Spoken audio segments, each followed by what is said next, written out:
Hello. This is my testimony.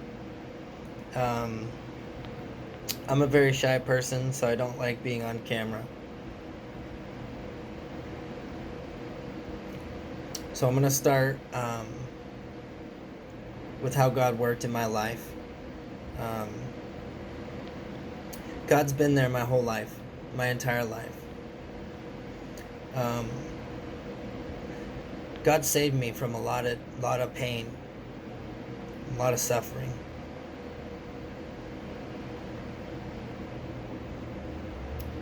About 10 years ago, give or take, I got in a car accident, head-on collision, a drunk driver. I hated drinking at the time because my dad was an alcoholic and used to beat me all the time. And my brother got a watch. I forgave my father, not knowing that God had given me the power to do that. I did forgive my father for everything he did. We have to forgive in order to move on. I loved my father. When he passed away, I was broken. Because I had loved my father so much. And I tried and tried and tried to help him with his drinking problem for years and years and years. And then just before he did pass away, he finally stopped drinking. It's essentially what killed him. He drank so much that because he didn't have the alcohol, his heart gave out. And some people aren't going to understand that. But when you're on something for so many years, so heavily, and you just take it away, your body's going to go through some major withdrawals. And those withdrawals could kill you.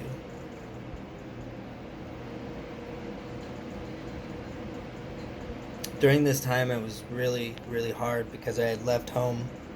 When I left home, my dad was mad at me for leaving. I couldn't enable his drinking. I couldn't be around his abuse. I couldn't do it. I couldn't watch him kill himself, you know.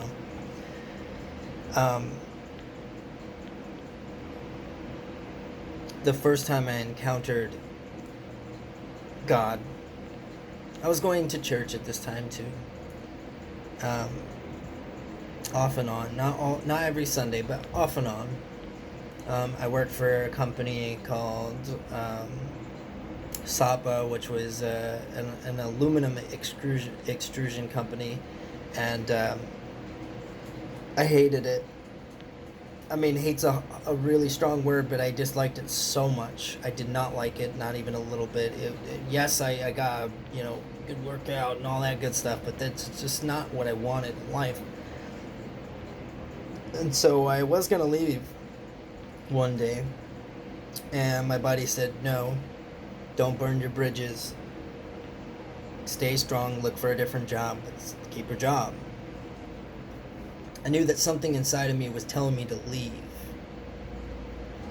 I didn't know what it was. But I stayed because I trusted my friend.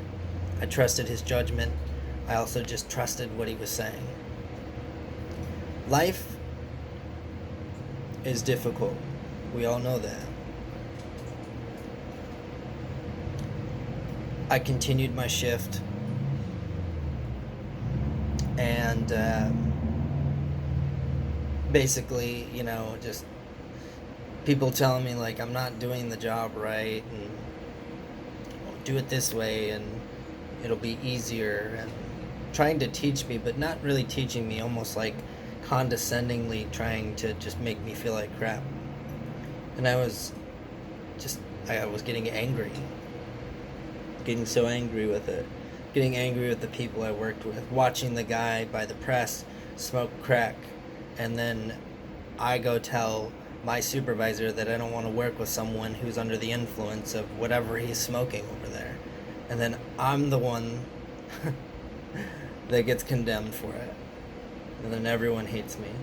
Just trying to do the right thing, That night, I get off at midnight. I'm driving home. I stop at the gas station. I grab a soda because I deserved it. It's the end of my week, and I want a soda, right? I'm driving home. Never in my life have I ever used cruise control. Put it at the speed limit. Started driving. Um, got in a head-on collision with someone else. Drinking and driving, of course. And yeah, it was a rough next 6 months. The next 6 months were pretty tough. Um, I was driving a 3/4 ton diesel truck. It was my friend's truck. It was not my vehicle. My vehicle, 7 days before that, stopped working with no explanation why. I worked on cars my whole life. I get the basics and I understand how cars work, and I also know how manuals work. I've done differentials, I've done gear ratios, I've done all that stuff. So I understood that it doesn't make any sense why it wouldn't go into gear. So I borrowed my friend's truck.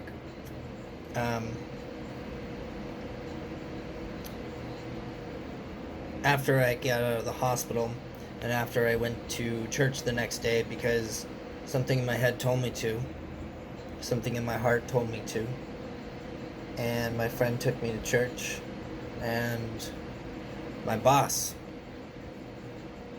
went to the same church. Goes, wow, you look, you must be fine if you're able to go to church.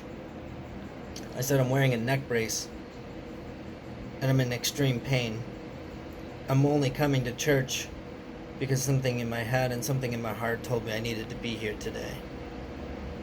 So I was willing to go through the pain and the effort and the agony to listen to the word that needed to be spoken to me.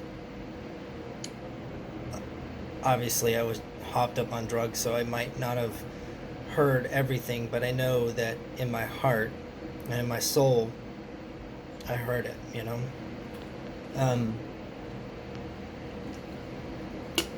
That 7 days later, my dad and my brother went to go grab my car. It went right into gear, and it drove just like it did before. That was my first encounter with God. God told me that it wasn't my time to go. He stopped my car from working because he knew that I was going to be driving a truck, which would have saved my life. The people that were drunk in the other car were critically injured, but they all survived. See, God put that. He played that. That was written. That's something that happened. And I do 110,000% believe that God made my car not work so that I would drive that truck and I wouldn't die. Little Toyota Tercel at 55 miles an hour head-on collision with a drunk driver who their speed was unknown would have killed me. I would have died. It wasn't my time. That was my first encounter with God. I didn't see him. I didn't hear his voice. The best way to describe it is like, people always ask me, why do you believe in God when you can't hear him, see him, or touch him, or be in his presence? And the thing is God is always there. Just like the wind, you can't see the wind, right? You can't see the wind, but you see the effects of it. That experience is the exact analogy of wind. I couldn't see God, hear God, but I saw the effects of God working in my life, even though I had all these doubts and I was 110% just sinning all the time, not ever repenting. And he's still working in my life. I just blew my mind. Almost 10 years later, I'm almost 31 years old now, and I'm sleeping. I'm kind of like slowly but surely getting back into this terrible depression, and my dad passed away, my mom passed away, and I'm just hurting. I'm smoking weed every day.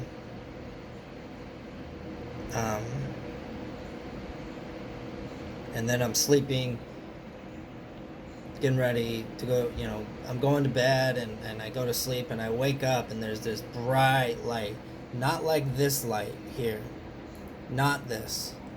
I'm talking a divine light, a light that came from heaven.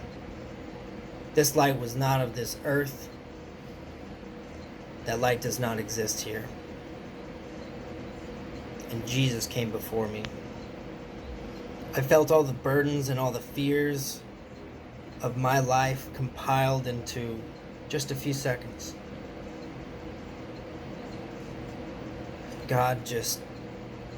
Jesus just came before me and reached his hand out.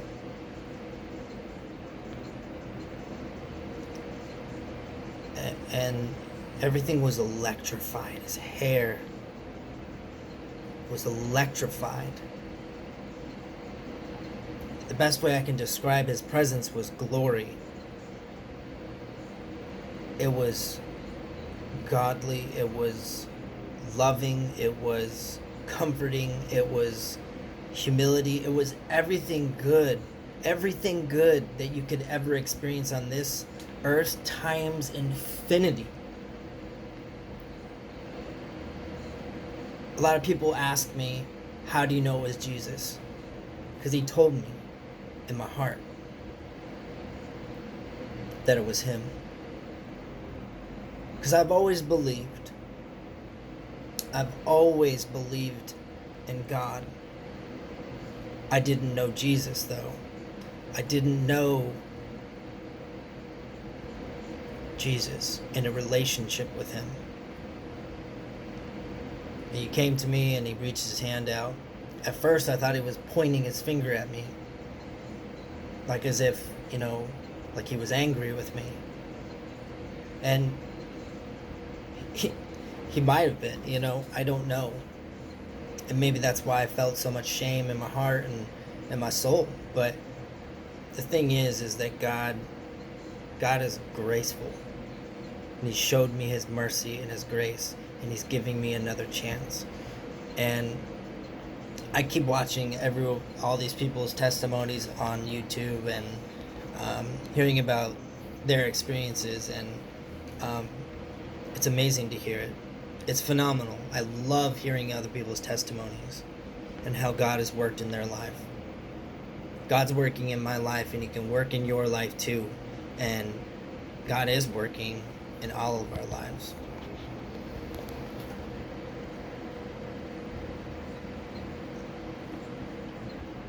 I'm a sinner just as much as the next person.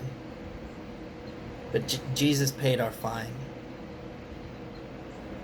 I don't have to go to jail because he already paid my sentence. He did my time for me already when he was on that cross. Jesus paid my fine. He paid your fine. Jesus is good. Jesus is amazing. He's loving. He's gracious. And I just want to tell people about it, I just want to tell people that no matter where you've been, what road you've been down, the things you've done, Jesus can forgive you for those things. Jesus can save you from the devil's schemes and his lies. See, the devil had me by the throat for a long time, suffocating me day after day. But I knew that there was something better. I knew that at some point in my life, things would change. There's many times where I just wanted to die because I was sick of this life and the people, and I always try and do nice things for people and always get screwed over. But everything that's happened up until this day is God teaching me something. And I just need to find out what he's teaching me. I know one thing I've learned is listen fast and speak slow.